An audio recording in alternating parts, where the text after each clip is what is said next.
Olá, pessoal, tudo bem?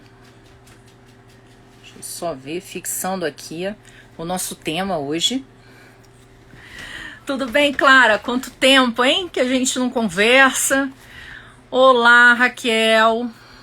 Olá, Georgia. Olá, Bianca, minha querida amiga. E quem vai fazer a live de amanhã, vai arrasar.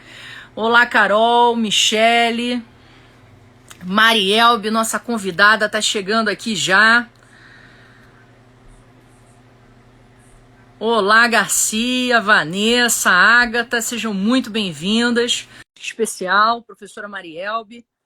Olá, Carolina. Olá, Tati, minha sócia, um prazer te ver aqui.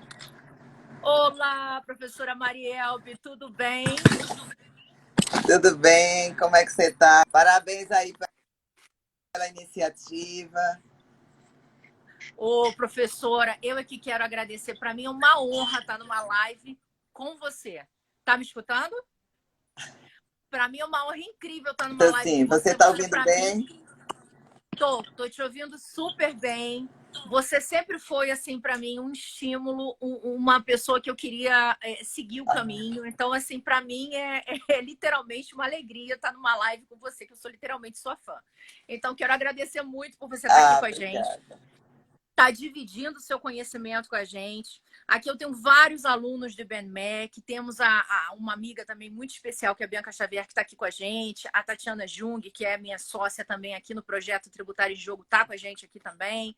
Então, tenho muitos amigos aqui presentes, eu queria agradecer a presença de cada um de vocês, e eu não vou roubar mais o tempo da professora Mariel, mas eu queria antes de apresentar, eu sei que ela dispensa qualquer apresentação, porque ela é literalmente um ícone do direito tributário brasileiro, mas vamos lá dizer que a professora Marielbe é pós-doutora em Direito Tributário, uma pessoa que tem conhecimento da área de neurolinguística, neurociência. Ela atua fortemente na questão das mulheres, ela tem várias palestras sobre isso, fala sobre tributação, empreendedorismo. Então, assim, é uma pessoa que atua em várias áreas, né? Não só no direito tributário, sem dúvida, ela é um grande exemplo, também já foi conselheira do CARF e tem essa atuação mais proativa com relação à sociedade, estimulando as mulheres a terem um papel mais proativos, serem agentes dos seus destinos e etc. e tal. E hoje nós vamos estar falando sobre um tema que é sensacional, que é a reforma tributária. E a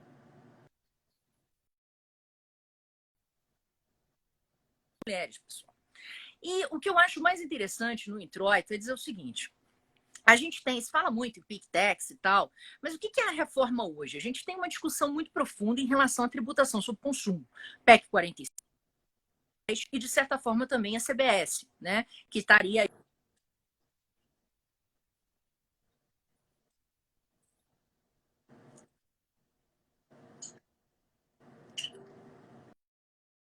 Professor,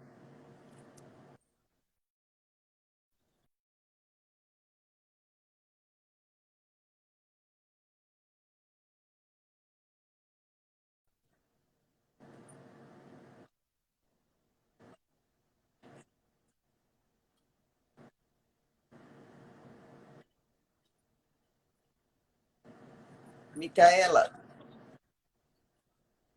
tá falhando para mim, tá bem para você? Você está ouvindo bem? Micaela?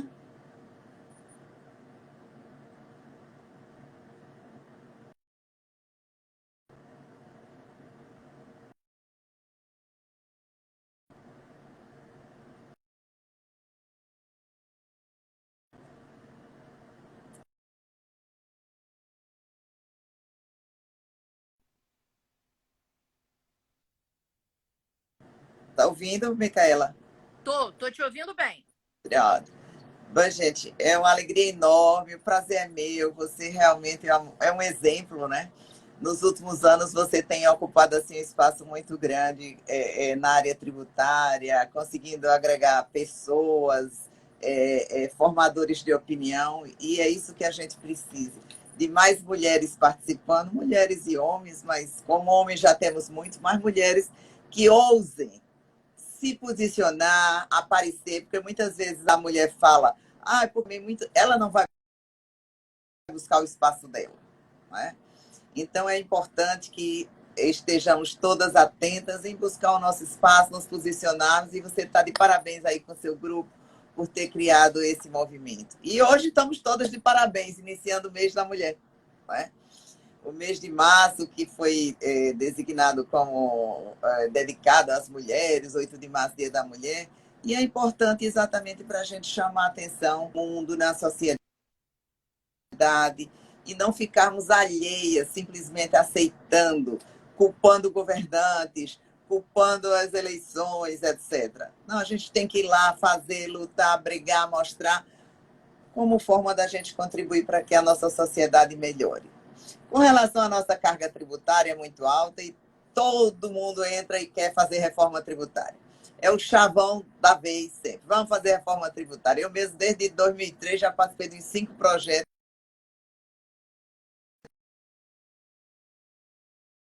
Esse ano começou-se a ganhar mais, aliás, em 2020, né? Apesar da pandemia, em plena pandemia, crise sanitária, pessoas com saúde abalada, morrendo, volta à tona a reforma tributária, momento inadequado. E estamos em 2021 dizendo que vai sair agora, daqui a 8 meses. Espero que as propostas que estejam aí não saiam. Não, eu sou a favor da reforma. Quem não é a favor da reforma tributária? Simplificação, equalização da carga tributária, é uma carga tributária mais justa, que não seja só sobre o consumo. Mas as propostas que foram apresentadas, elas foram vendidas com marketing de que era a solução, iria atrair investimentos, e elas não dizem nada disso quando você vai estudar e aprofundar o conteúdo, né? Então, temos a PEC 45, a PEC 110, temos o Simplifica Já, temos a CBS com o PL 3887, e aí, por incrível que pareça, é unificar a tributação sobre o consumo. A base é unifica a tributação sobre o consumo, 5 tributos viram 2. Só que 5 tributos não viram 2. 5 tributos virarão 7 durante 10 anos. Ou seja, se hoje temos problemas com a questão de compensação de crédito, teremos agora 7 problemas para nos acompanhar. E aí o interessante é que tudo só acaba daqui a 50 anos, que nossa geração somos jovens, né, Micaela, e nosso grupo aí, estaremos todos para ver o fim da reforma tributária há 50 anos. Mas será que até lá teremos investimentos? É claro que o Brasil precisa de recursos. É inegável, e ainda mais com a crise sanitária, esses incentivos que aconteceram agora para o povo, são necessários. E alguém precisa bancar e vai ser bancado com tributo. Agora vamos ter transparência e dizer, precisamos arrecadar por isso, e não ficar com subterfúgios e indistintamente aumentando essa tributação, pesando para alguns setores e outros não. Então, isso é importante estar atento. Por quê? Porque as pessoas estão achando que simplificar, a complexidade será a mesma. Propostas que alteram mais de 200 dispositivos constitucionais, são mais de 200 problemas que entrarão no judiciário para serem resolvidos, né? Então, 4 trilhões em discussão, 32 milhões de processos, tudo isso vai continuar, infelizmente, porque, como cidadã, eu defendo que nós realmente deveríamos ter uma carga tributária justa, um sistema simplificado para facilitar a vida de todo mundo, até de nós profissionais. Advogado não gosta de confusão. Advogado gosta da coisa que aconteça corretamente, de uma forma justa, né? Eu até brinco, na realidade a gente gosta de honorários. Fato. Mas aqui hoje não está da cidadã no sentido de levantar uma discussão. Nos últimos tempos, um tema que anda muito recorrente é exatamente o seguinte: se a reforma tributária terá impacto sobre as mulheres e o gênero, né? E aí, por incrível que pareça, tem muito, né? Então as pessoas dizem, mas aí, o que é que tem a ver? A tributação é uma sobre o consumo, é uma só, né? Então vamos separar 2 momentos: reforma tributária e a legislação ordinária. Porque muito do que hoje se defende não é reforma tributária que precise ir para a Constituição. Abrindo só um parênteses, tem uma PEC aí, né, que eu andei lendo ultimamente, que ela é tão absurda que chega a botar na Constituição a alíquota da tributação dos lucros e dividendos a 4% de forma definitiva. Vê se isso é matéria constitucional. A Constituição agora, daqui a pouco, vai ser receitadinha. 1 litro de leite, ovos, né? Literalmente. Veja, ao absurdo do que se trata com a falta de respeito com o texto constitucional. Né? E aí as outras vêm piores em coisas. E aí propõe-se criar IPMF, CPMF e disfarça-se. Então, veja, com relação ao gênero, com relação às mulheres, temos que separar duas coisas.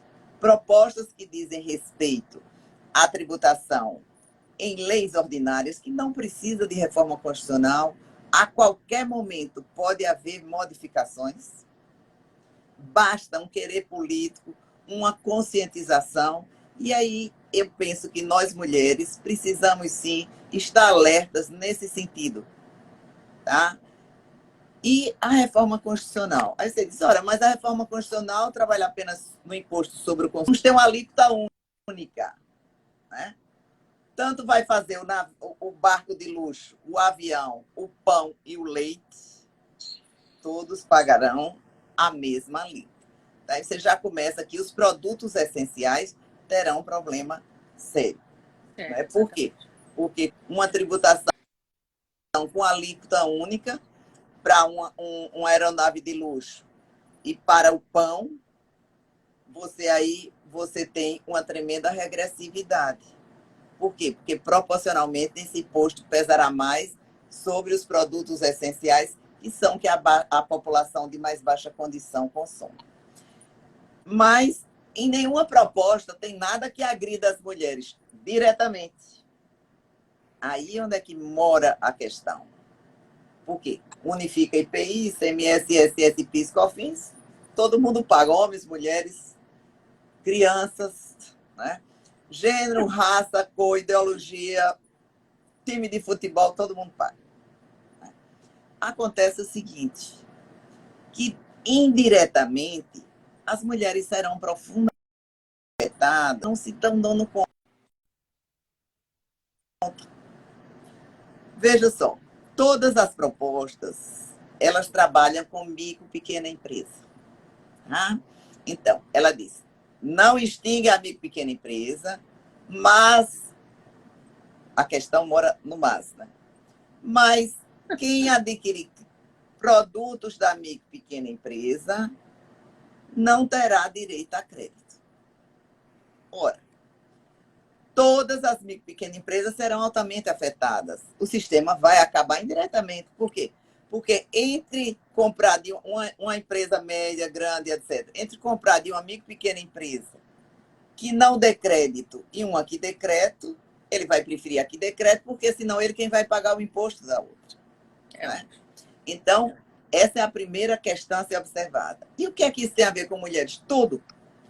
Quase 50% de todas as micro e pequenas empresas são de mulheres. Que coisa! Então, veja. Elas são metade das micro e pequenas empresárias brasileiras. E aí mais. Em todas as microempresas, não só nos 50% das mulheres, no outro 50% também, 50% dos empregados, dos trabalhadores, são mulheres também. Nossa! Então, quando esse regime for afetado, vai afetar esse público indiretamente. Eu defendo que o sistema tem que respeitar a micro e pequena empresa, porque é ela quem gera emprego, ela tem a possibilidade de formalizar mais emprego. E agora, olhando para a tributação específica com relação ao gênero, com relação às mulheres. Então, as mulheres serão altamente afetadas, por quê? Porque ou elas irão para a informalidade, sim, ou terão que se submeter a outro tipo de tributação. E com isso, quem se submeter a outro tipo de tributação vai ter uma carga enorme, um ônus enorme. E aí vem outra coisa mais grave. A alíquota, veja, isso é com relação à micro e pequena empresa. A MEI, mais da metade da MEI são mulheres, também vão ser afetadas.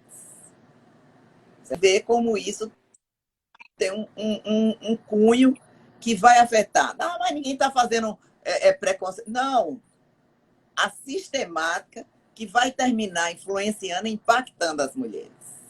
Não, E outro sensacional, impacto Marinaldo. absurdo que vão ter. Sensacional, a gente não imagina. Não, mas temos outra coisa pior. Os prestadores de serviço, pois é. E os prestadores de serviço? Ó, cabeleireiro,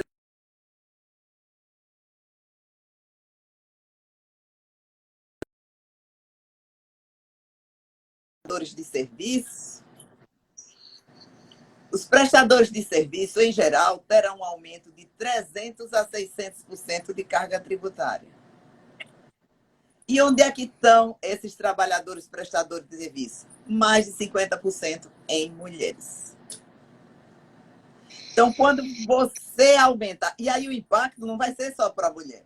Ela vai ter que aumentar o preço do serviço e todo mundo vai sofrer com isso. Então, escolinhas, que aí prestador de serviço você pega educação, hospital, transporte, os autônomos, profissionais liberais. E aqui não vai nenhuma defesa específica da classe corporativista, não, nada disso. Mas é impossível num sistema tributário alguém que pague hoje 3,65% do lucro presumido, e aí seja prestador de serviço ou de indústria ou comércio, passe imediatamente com a líquida de 30% a 35%, sem ter crédito, porque o prestador de serviço não vai ter crédito. Então, sim, veja como é grave. E aí, bancos, as instituições financeiras ficaram com a líquida de 5,4%. E aí elas dizem o seguinte, ora, a instituição financeira não tem como ter crédito. Ora, se ela não tem como ter crédito, o prestador de serviço também não tem como ter crédito.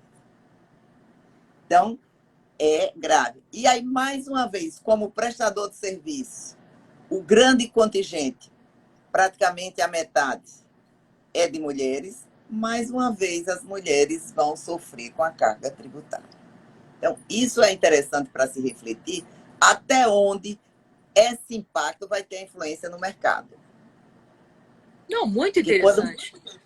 Porque quando você aumenta a tributação de um setor, nenhum setor vive isolado. Exatamente. Né? Isso é uma cadeia, outra cadeia. Então, você pega uma empresa pequena de... Por exemplo, eu tenho no meu escritório uma empresa pequena de prestação de serviço de limpeza. Quem é a dona? É uma mulher e mais 2 ou 3 funcionárias que ela juntou para fazer uma empresa pequena para prestar serviço de limpeza. Quando aumentar isso aí, vai aumentar o preço. Aumentando o preço, aí aumenta o outro preço e aí isso vai na cadeia. Numa indústria, isso vai ter reflexinho. Ah, mas a indústria e o comércio têm direito a crédito. Aí vem a outra falácia. Quem lê bem direitinho a proposta, ela diz o seguinte, terá direito a crédito sobre o imposto pago. Então, fica a seguinte questão. Uma empresa isenta, comprado uma empresa com redução que não pagou, vai ter direito a crédito. É a guerra que está aí hoje no Supremo, né? Destacado, pago, etc. E tem mais. Se o outro não pagou, eu vou ter direito a crédito, porque é o pago por mim. Se houve um recolhimento, uma substituição, é que vai ficar isso aí. Certo? Então, a gente tem que refletir sobre todos esses aspectos e não simplesmente sobre um ponto específico, isolado. Isso tudo é um contexto. Professora, você então, faz agora de refletir sobre uma coisa interessante, né? A gente tem uma tendência no Brasil, acho que até do próprio ser humano, né? Ele gosta muito do novo.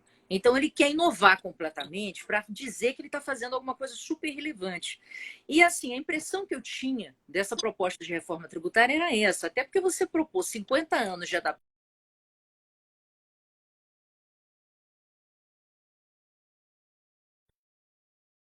A reforma mal pensada acaba gerando, na estrutura, inclusive, do próprio gênero feminino, a gente chega à conclusão de que a coisa não é mal feita, ela é super mal feita, porque é feita de quem não está analisando a operacionalidade do mercado, né? no nosso dia a dia. E aí eu queria saber de você que as pessoas também têm um hábito absurdo, né? Coloca o Pedro II na Constituição, quer colocar alíquota na Constituição. Então a pessoa quer achar que a Constituição é tábua de salvação, ela tem que estar tudo lá igual a Bíblia. E aí, às vezes, a saída não é essa, até porque você mexer na Constituição é muito mais difícil, gera uma série de burocracias e tal, porque a Constituição ela é para ser uma coisa perene, não é uma coisa para ser mudada o tempo inteiro, né? E aí eu queria ter a tua concepção exatamente com relação a isso. Quais as alternativas que a gente tem hoje para poder modificar um pouco esse cenário que não venha necessariamente exigir uma mudança da Constituição? Veja, a União Cofins não precisa entrar na Constituição, desde que respeitados os destinos. Né? Quando a gente criou até o Simples, Amigo Pequena Empresa, lá na reforma de 2003, era uma briga enorme. Como é que vai operacionalizar tanto tributo junto? E, gente, peraí, não interessa para onde vai ser destinado. Ela paga no único DARF e depois se faz a distribuição. Simples assim. Mas aí vem a questão também política dos estados. Os estados estão falidos. Você vê aí no Rio de Janeiro mesmo, Portal, todos, né? Estão com sérios problemas, precisando de arrecadação. O ICMS, e não foi só na pandemia, o ICMS já vinha caindo. Então, os estados gastaram mal, houve queda de arrecadação, aí eles querendo recuperar recursos, estão querendo os estados meter a mão um pouco na União, nas contribuições, e um pouco no ISS dos municípios, que foi aumentando a arrecadação. Então, na realidade, você tem um viés aí muito interessante. Né? E aí, os secretários de Estado, no Conselho dos Secretários da Fazenda, que hoje quase absorveu o CONFAS, no CONCEFAS, eles já concordaram com a proposta. Né? E aí concordaram com a proposta exatamente por quê? Porque dentro dessa arrecadação vai ter uma parte para cada um. Mas veja, nós temos muitas coisas para serem feitas. Qual é o grande problema do ICMS? 27 legislações. Outro dia tinha um secretário de Fazenda dizendo: todo dia eu assino um decreto. Mas peraí, porque você todo dia assina um decreto? O está errado é vocês. Os estados, cada dia fazem interpretação, vamos fazer uma lei só, a lei complementar respeitada. Por que 5.600 ISS no Brasil? Vamos fazer um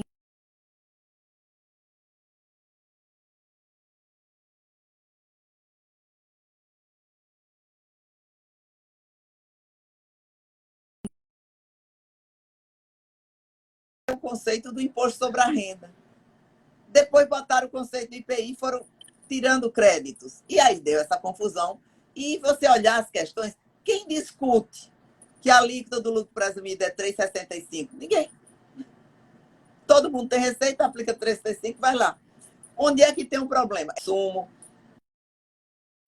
sacola da crédito, frete da crédito. Ou seja, a simplificação está aí. Mas quando veio o PL 3887 do governo, que cria a CBS, simplificou? Simplificou. Mas aí a alíquota pula para 12. Então, quem pagava 3,65 vai para 12. Não, mas a gente precisa de uma alíquota para ajustar. Tá? Nós já conhecemos esse discurso. Espera aí, que minha bateria vai acabar. Já conhecemos o discurso em que não se respeitou em nenhum momento essa questão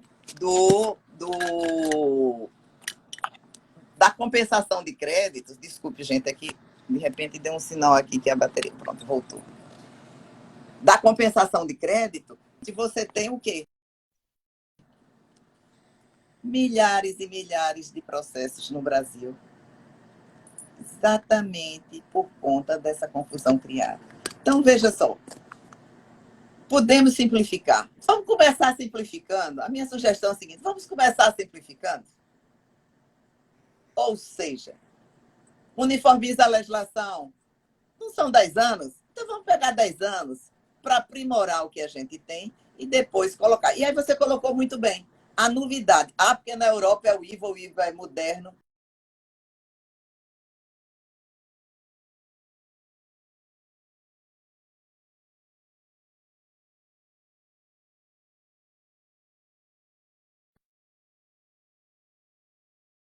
o digitador na Índia, o comprador nos Estados Unidos, o vendedor na Holanda, e o curioso do Brasil entra lá e dá um clique e gera recurso. Ou seja, isso é que é moderno, e não está discutindo ainda coisas antigas como essa tributação. O sistema tem que mudar? Tem que mudar. Mas mudar para quê e como? Né? É isso que a gente precisa estar atento. Então, a gente tem sim outras formas de reformar o nosso sistema, de simplificar, que não precisa nem mexer na Constituição, mas o discurso da PEC, aí vem a vaidade. Não, é a mudança, é a reforma. Então, eu acho que a gente precisa pensar mais no coletivo, mais na sociedade, mais no pagador do imposto. Porque você vê as discussões, tem todo mundo, menos o pagador do imposto sendo considerado. Você quer pagar? Né? Não, fica o quê? Secretário de Fazenda, de município, ministro, governo federal, estadual. E não é desse governo, não. Todos eles. Tudo quanto é reforma é sempre a mesma discussão, a mesma coisa. Outro dia eu participei de uma audiência pública assistindo a audiência lá da reforma tributária. Nenhum parlamentar sabia o que estava votando, o que estava debatendo. Ele só tinha o chavão. Porque precisamos simplificar esse sistema, precisamos melhorar, precisamos atrair investimentos. Aí eu pergunto, qual a certeza que virá dos investimentos? Qual a alíquota? A alíquota a gente ainda não tem como medir, porque nós vamos aplicar, testar durante 10 anos para saber qual é a alíquota. Espera aí, então você não tem estudo que fundamente o porquê disso aí, qual a arrecadação, porque a arrecadação pode ser abalada. Não vai porque vão superestimar a alíquota, como já fizeram lá quando criaram o PIS e a COFINS. Superestimaram para depois, quando soubesse a alíquota correta, voltar. E nunca mais voltou. Pelo contrário, foram cortando os créditos e aí, indiretamente, foi aumentando essa tributação. Não, exatamente. Você vê que falta muito ao Congresso, as discussões que nós temos hoje, esse conhecimento da tributação. Até porque, Marielba, o que eu percebo um pouco é o seguinte: o direito tributário ele acaba ficando muito limitado a um nicho pequeno de pessoas, que são os tributaristas, os empresários. Você não vê a população em geral discutindo. Ela reclama porque ela tem que pagar um imposto de renda e tal, mas ela não tem uma percepção de que na hora que ela vai votar em um deputado, em um senador, em um vereador, esse cara pode ter uma influência substancial. Ele precisa entender do que ele vai falar, até porque ele vai defender lá. Então, acaba que a gente vê que essas pessoas, ao invés de representarem um povo, elas são literalmente manipuladas por órgãos de interesse para defender coisas que elas não sabem nem qual consequência que vai ser. Né? Porque o estudo em si não foi feito. Então, você defender o IVA, o IVA é uma solução para o Brasil. Pode ser uma boa alternativa, como pode não ser. Na Europa, inclusive, muita gente está questionando hoje as hipóteses que existem de sonegação do IVA. Né? Então, assim, no Brasil, eu acho que existe um longo caminho para essa simplificação. Dentre as reformas, se fala muito da questão do simplificar já, justamente porque um dos objetivos dele é tentar reduzir, né? Obrigações acessórias, que são outro peso para a tributação. Agora, eu acho que você tocou num ponto que ele é muito importante. Uma das maiores discussões que a gente tem hoje na tributação sobre consumo está justamente ligada à questão da não cumulatividade. Ou seja, a questão da apuração dos créditos. Qual é o meu critério de apuração de créditos? O STJ teve lá, votou aquele repetitivo, né? Falando da questão da essencialidade. Um monte de gente defendeu por... Estou feliz, está resolvido o problema do crédito de PIS e COFINS. E a parada não acaba, a gente discute o tempo inteiro. É marketing, é frete, é não sei o quê. E o contencioso, ele aumenta. Então, assim, o contencioso ele não é fruto apenas de uma interpretação complicada ou de uma lei que dá margem à interpretação. Mas também, na minha percepção, e eu queria saber a tua opinião, me parece que ele existe porque também a fiscalização e as pessoas, elas buscam, principalmente as autoridades públicas, né? Elas buscam interpretar as normas sempre no sentido de aumentar a tributação. E se a norma não dá suporte para isso, ela vai criar uma norma, nem que seja infralegal para essa finalidade, entendeu? Então, não sei, o que você acha disso? Você acha que isso ajuda? Não estou mais nem criando norma, simplesmente interpreta e vai, né? E cobra o imposto. Você que depois que se defende, o que é absurdo, porque cria contencioso, etc. E aí, Micaela, você tem toda a razão. A cabeça toda é no sentido de aumentar a arrecadação. Né? Aí vamos ver a seguinte questão. E a insegurança do judiciário? Você vê o seguinte, a gente tinha lá ICMS na base de cálculo PIS/COFINS. Perfeito, está claro. Pronto. Ora, se ICMS não pode incluir, não pode ISS, não pode contribuição previdenciária, nem o próprio PIS/COFINS, que é um imposto não cumulativo. Né? Aí, de repente, muda, e eu estou pensando o seguinte, que eles podem até chegar a mudar. Ou modular os efeitos, como nós estamos vendo essa semana aí, esse imbróglio, né? Eu vi até no seu grupo lá, o povo vai, não vai, bota, não bota, modulou, não modulou. Como é que fica? Modulou para frente. Hoje eu estava vendo a discussão no grupo assim, quem não entrou a ação ainda pode entrar? E aí veja como alimenta o litígio. Quem entrou vai ser beneficiado, quem não entrou... Então, eu sempre que defendi não entrar com teses temerárias, tem que entrar. Porque você não sabe o que é que vai acontecer daí a 10, 15 anos. Até porque as soluções só chegam a 10, 15 anos. Jurisprudências sedimentadas são alteradas. Né? E aí vem a seguinte questão. Como fica o povo, a população que não conhece, mas ela quem paga? O que fazer para as pessoas se convencerem que quando vê um candidato bonito, uma mulher linda, um candidato palhaço, um candidato, sei lá, com mil características que tem por aí, um jogador de futebol, nada contra. Ali é a casa do povo. Mas só que essas pessoas estarão preparadas para enfrentar esses temas? Essas pessoas, numa discussão grande dessa, não serão convencidas sem nem ter o conhecimento das consequências? Eu até brinco às vezes, eu quero que passe essa reforma tributária para daqui a 3 anos eu ver todo mundo reclamando e eu dizer a Sérvia, eu não disse, eu não falei. Então você vê que...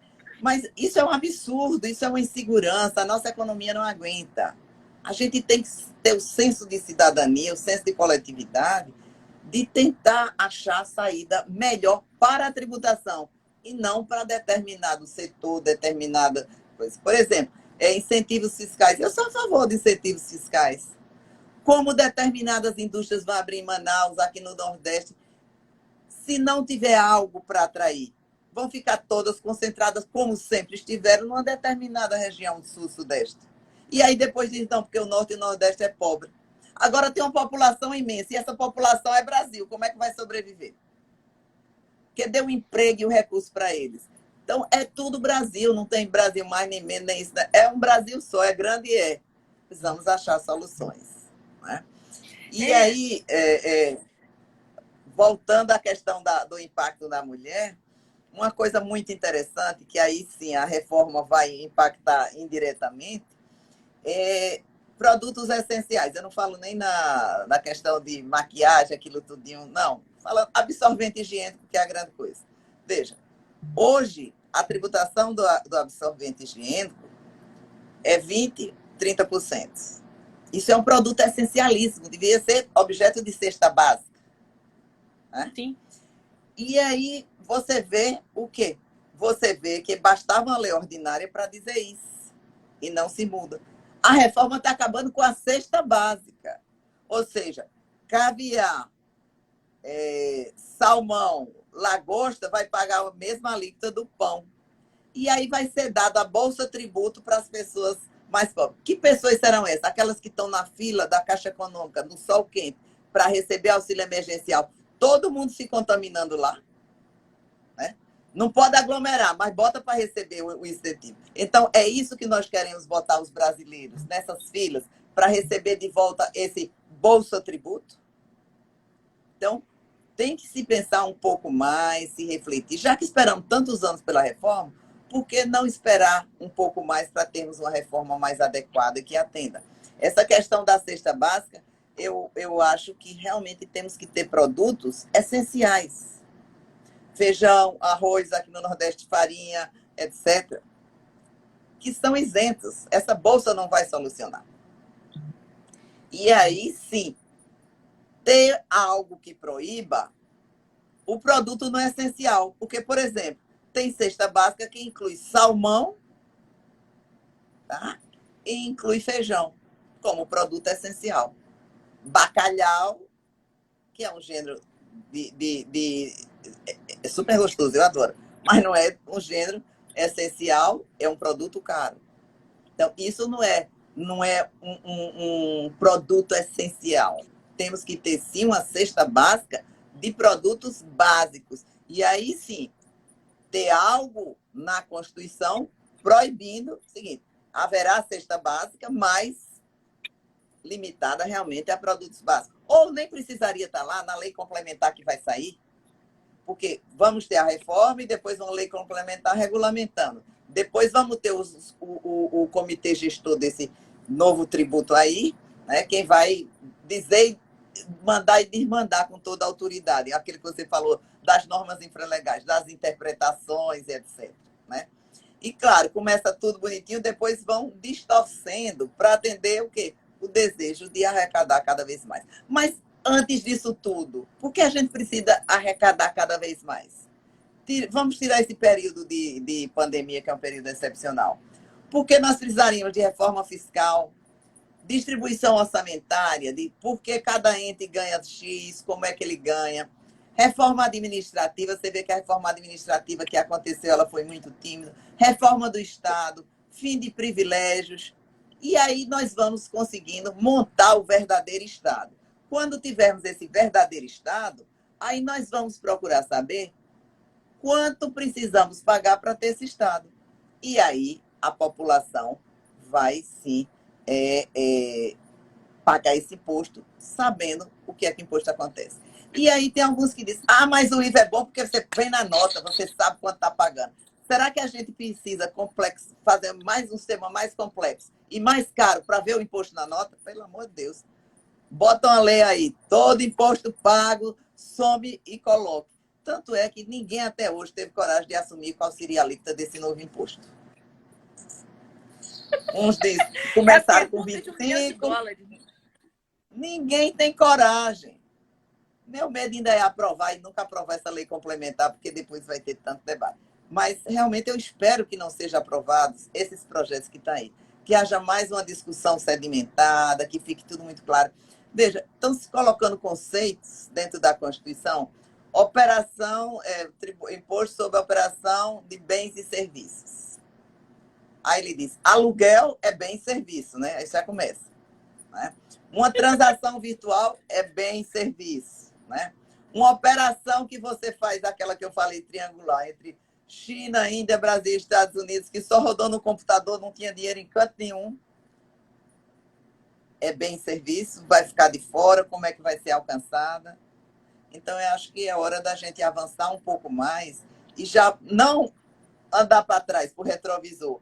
Vamos olhar para o para-brisa e ver o seguinte, mudou o mundo, mudaram as operações, mudou o mercado, criptomoedas, etc. Então, vamos tentar já fazer uma tributação que seja adequada para isso e não copiando modelos antigos e trazendo modelos de outras culturas com outras realidades.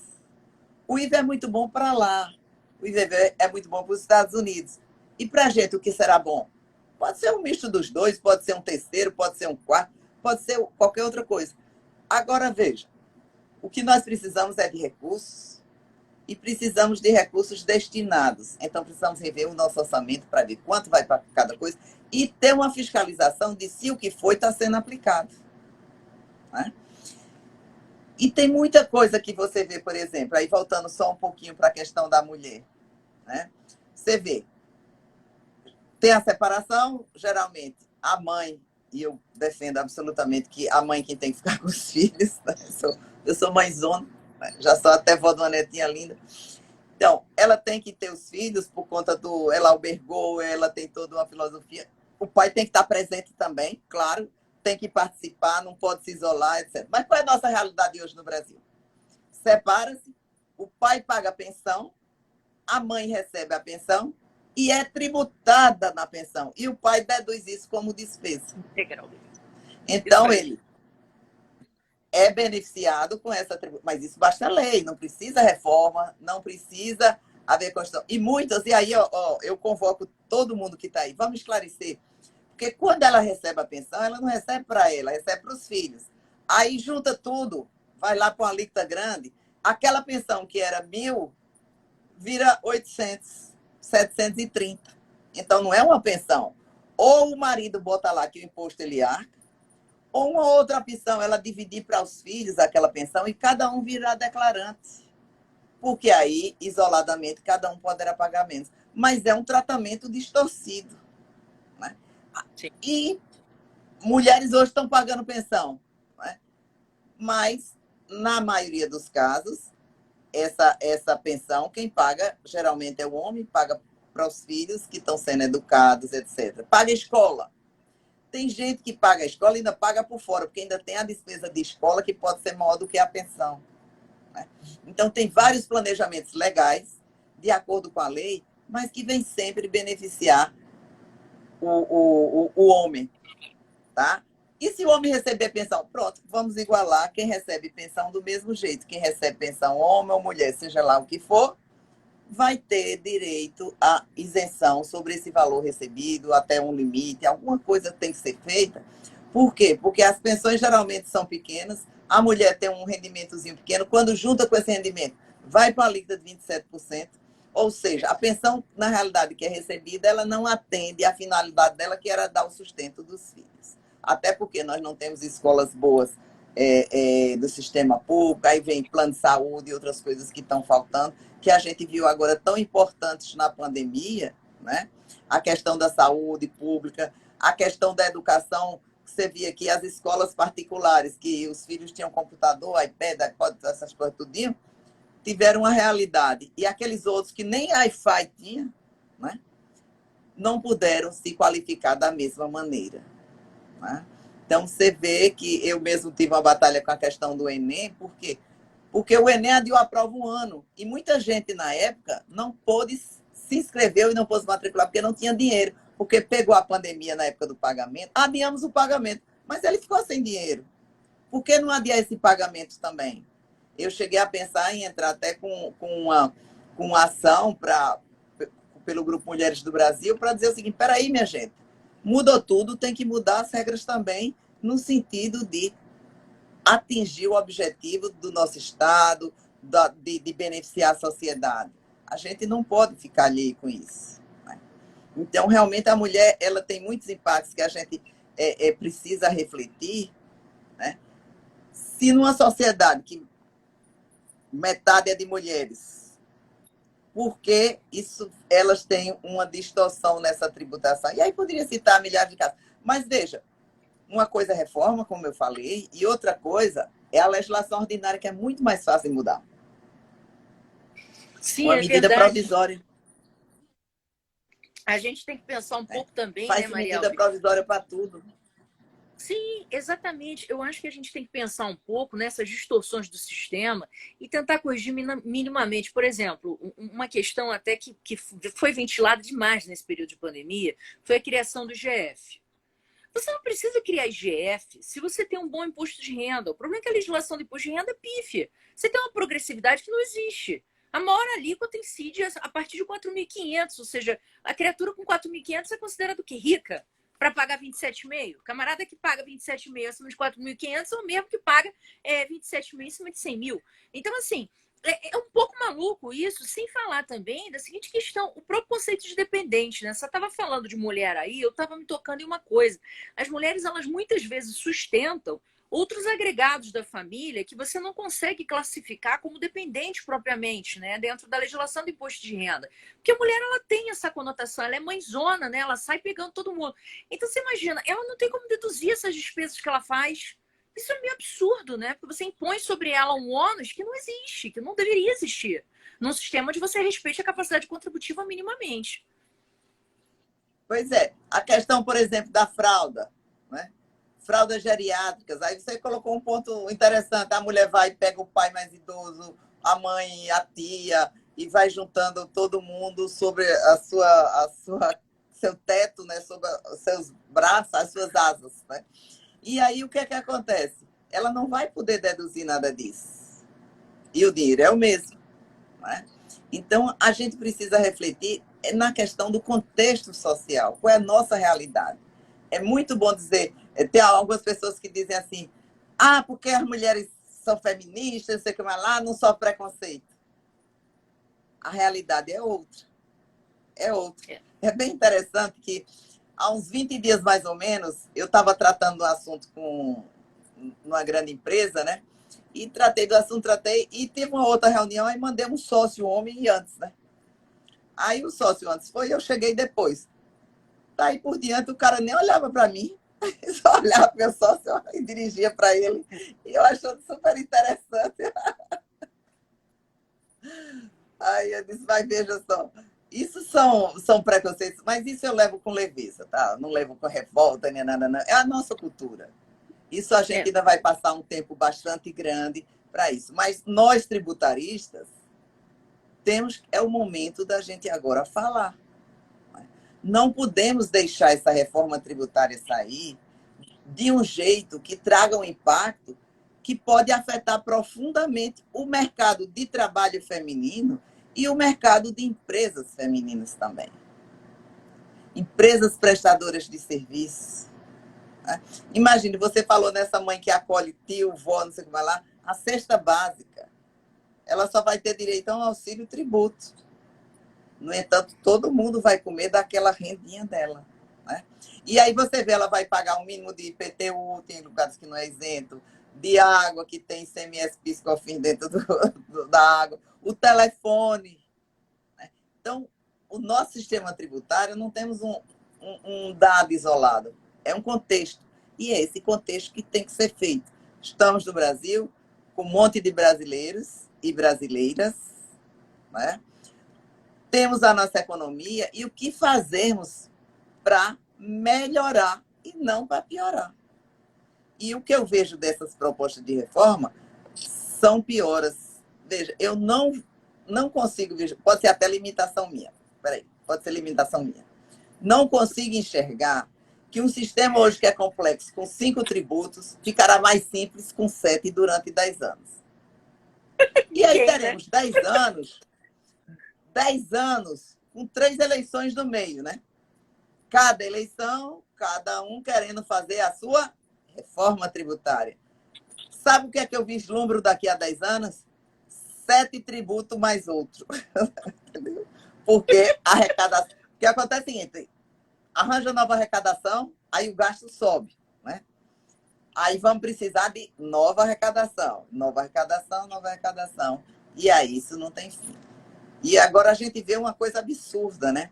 Porque em pandemia, as empresas fechando, o desemprego e se pensando em castigar. E onde é que está o maior desemprego?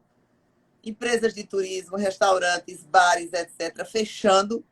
E eles ainda vão ter que pagar mais tributos se tiverem qualquer renda. Ou seja, vocês estão mal, mas não abra não, porque abrir é pior, vão morrer. Isso não existe, né? Estamos precisando de hospitais, estamos precisando de escolas. E aí vão pegar as escolas. Quem é o professor de inglês, a professora de inglês? Acaba o MEI. Ah, mas a lei não tem acabando o MEI. Não, não tem. Mas ela extingue o MEI a partir de que o MEI, quem tomar qualquer prestação de serviço de meu micro pequena empresa, não vai ter direito a crédito. Ora, você tem o quê? Essa empresa vai ter que sair do sistema e passar a pagar tributo como uma empresa bem maior, né? Uma empresa de lucro presumido que fatura até 78 milhões de reais, ou do lucro real. Né? Então, é toda uma complexidade que acompanha isso aí. Então, nós mulheres temos o dever, né, de nos alertarmos e começar a nos posicionar. Não tem nada de discurso feminista, nem discurso cristão. É a sociedade. Nós somos metade dos eleitores. Então, a sociedade precisa olhar para a gente. Metade da mão econômica ativa. Então, a gente produz. E se a gente produz, a gente tem influência no mercado. A partir do momento que alguma coisa impacta essa parte da população, o mercado vai ser impactado. Eu não vejo como fugir dessa equação. Não, sem dúvida, professora, a gente vê que realmente é um longo caminho. A discussão da reforma tributária ela não é só a questão da discussão do sistema tributário também. Você tocou num ponto muito importante. É na discussão do porquê que eu preciso de tanto dinheiro, né? Ou seja, será que existe também uma revisão do Estado, um encurtamento, uma redução, uma delegação de algumas funções do Estado para a iniciativa privada? O que se deseja, né? Porque senão realmente é uma espiral sem fim. A gente tem 3 braços de discussão aí muito claros. O braço legislativo, que de fato precisa ser muito maturado, porque não adianta a gente trocar o que a gente já conhece, as discussões que a gente já tem, por algo completamente novo para inovar em discussões e gerar mais insegurança jurídica. A gente tem esse braço relativo aí ao Poder Judiciário, com insegurança, com contencioso que não tem fim, com processo que demora 1.600 anos para chegar, discussão tributária que toda hora a gente tem que ficar gastando para brigar, porque a discussão tributária é cara, não é qualquer um que tem acesso a isso, né? Então, é necessário que a gente pense também nesses elementos, que no próprio gasto público. Será que eu quero gastar tanto? Por que eu estou gastando tanto? Né? Será que a questão é só corrupção? Será que não é falta de gestão? Então, é responsabilização, que é um elemento importante que a gente não vê. Então, a gente vê que são muitos fatores que tornam a nossa realidade complexa. Muito mais do que discutir apenas se é um IVA ou não. E uma coisa que eu queria pontuar, você abordou muito a questão da essencialidade, isso me chama muita atenção, porque, de fato, eu acho que a gente não consegue, apesar da gente saber o que é senso comum, o que é essencialidade, a gente tem a cesta básica para direcionar, a gente tem o senso comum, o bom senso, que eu acho que falta às vezes no Brasil, mas a gente tem isso, a gente sabe o que é essencial. E às vezes a gente tem tanta certeza de uma coisa que é essencial, chega no Supremo e você começa a se questionar, né? Tipo, tem um julgamento no Supremo, do ICMS do Estado de Santa Catarina, né? Onde o ministro simplesmente falou que energia elétrica não é essencial de tributação da seletividade. Então, assim, essas coisas geram um pouco mais de perplexidade na vida do ser humano, né? Diante desse contexto todo supremativo como está também. E, de certa forma, fazendo uma reforma tributária pelo Poder Judiciário, a gente começa a ter mais dificuldades, né, de lidar. Veja, eu até a semana passada eu estava falando sobre isso, da reforma tributária judicial, né? E como ela é perigosa. Né? Por quê? Porque você hoje tem uma determinada coisa que funciona com base numa jurisprudência e de repente ela muda. E aí o que me apavora mais é a modulação de efeitos. Sabe por quê? Porque quando eu modulo efeitos, eu dou uma carta branca para dizer assim, façam leis absurdas e inconstitucionais, que lá na frente eu declaro a inconstitucionalidade e tudo que você fez de errado ficou. Então, como é que diz? Aquele livro Código da Vida, né, de Saulo Ramos, e tem também Sim. 2 acordos onde o ministro Pertence dizia a mesma coisa. Me preocupa o efeito da modulação.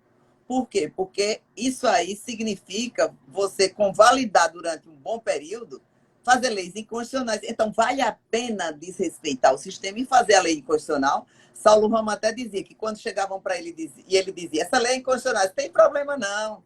A gente faz, por quê? Metade entra na justiça e metade não entra. Então, metade paga. Da metade que entra na justiça, metade perde.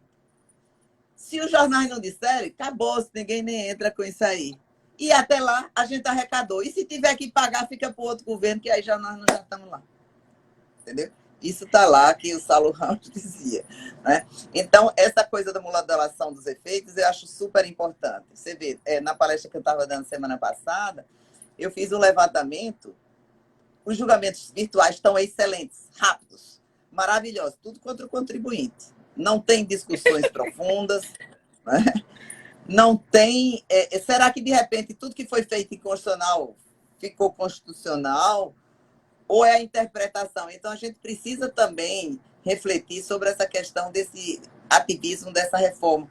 O Supremo está refazendo todo o sistema sem precisar de lei, nem voto, nem Constituição, nem nada, bastando apenas a interpretação. Mas você tocou num ponto seguinte, as despesas. Eu quero pagar por tudo isso? Quero, então pago. Estou pagando, estou recebendo? Que aí é um outro fator também. Ora, eu posso pagar muito, mas se eu tenho algo em troca, aquilo me dói menos. Né? Tem países com a alíquota de 60% de imposto de pessoa física, o nosso é 27%, então lá é muito maior, porque ninguém chia. Porque tem tudo do Estado. Né? Aqui não, aqui nós temos que ter tudo pagar escola, educação, transporte, etc., ainda pagar o imposto para ter isso que nós não temos. Né? E você falando aí na energia, é interessante essa questão da essencialidade do produto, porque você quer produto mais essencial do que combustível, né? Aí, veja só, é o transporte que carrega as pessoas para o emprego, os produtos da indústria para o consumo, tudo isso tem combustível. E não é considerado essencial, é um dos produtos mais taxados, por quê? Porque é mais fácil arrecadar, e se arrecada muito. E quando vem fundo de pobreza, vai incidir sobre assim, combustíveis, porque é considerado não. Aí lá diz, será criado fundo de pobreza para ser cobrado em cima de produtos não essenciais? Aí está lá, gasolina, tá todos esses produtos que não são essenciais. Então, acho que falta um pouco assim de senso de coletividade, de cidadania, de todos nós. E aí eu culpo a gente também, sabe, Micaela? Eu, você e todo mundo que está aqui, porque a gente é um pouco omisso. Né? E você está de parabéns exatamente por essa iniciativa de trazer essas discussões. A gente precisa fomentar para esclarecer.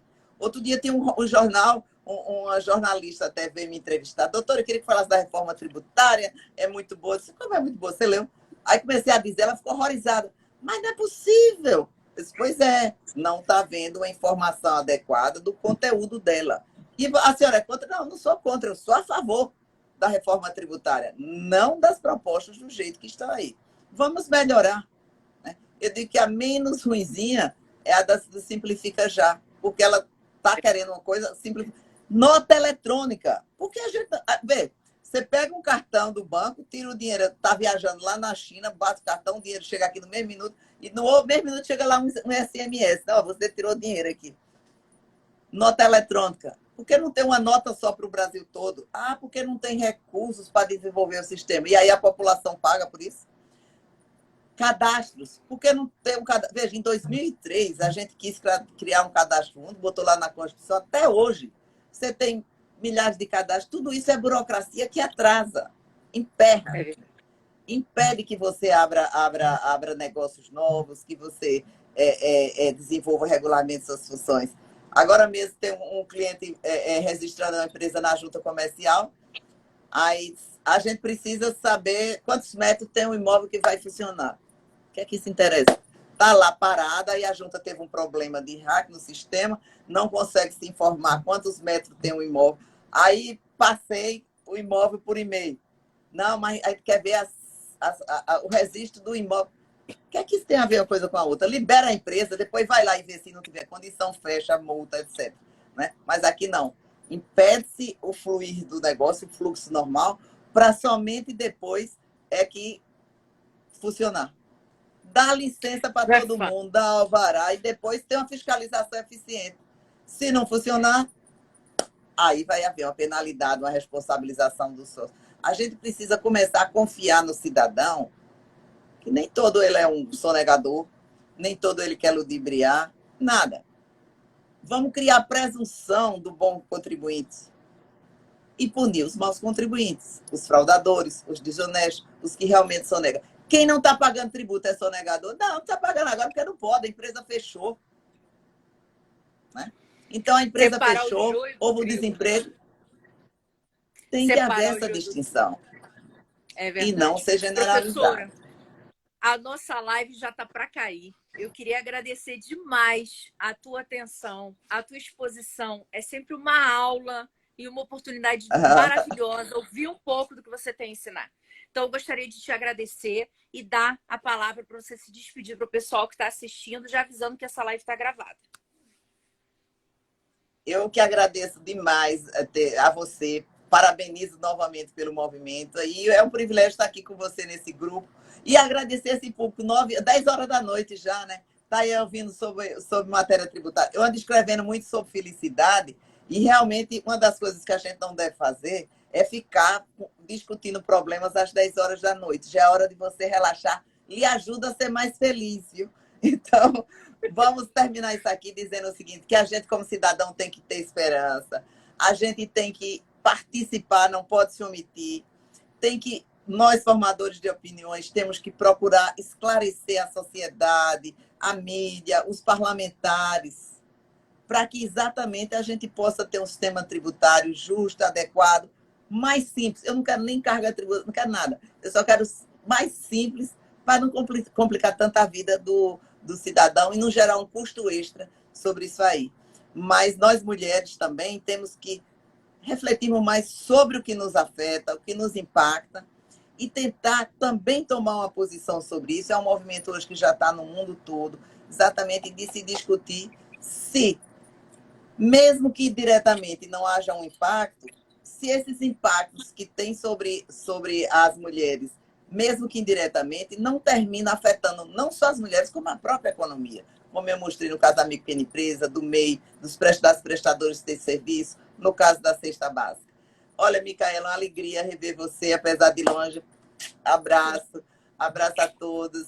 Parabéns pelo evento. Gente, olha, obrigado por ter ficado até aqui, ouvindo a gente falar sobre isso. E vamos nos juntar. E sempre ter esperança que nós podemos mudar. Obrigada. Com certeza, pessoal. Marielbe, um grande beijo para você. Muito obrigada, pessoal. Um grande beijo. Essa semana começa hoje com essa live sensacional da Marielbe. Continue nos acompanhando, que amanhã a gente tem uma live com a professora Bianca Xavier falando do julgado do Supremo sobre CPRB. Um beijo grande. Até a próxima. Beijão, Marielbe. Beijão, pessoal. Tchau. Tchau. Beijo, Micaela, todo mundo. Tchau.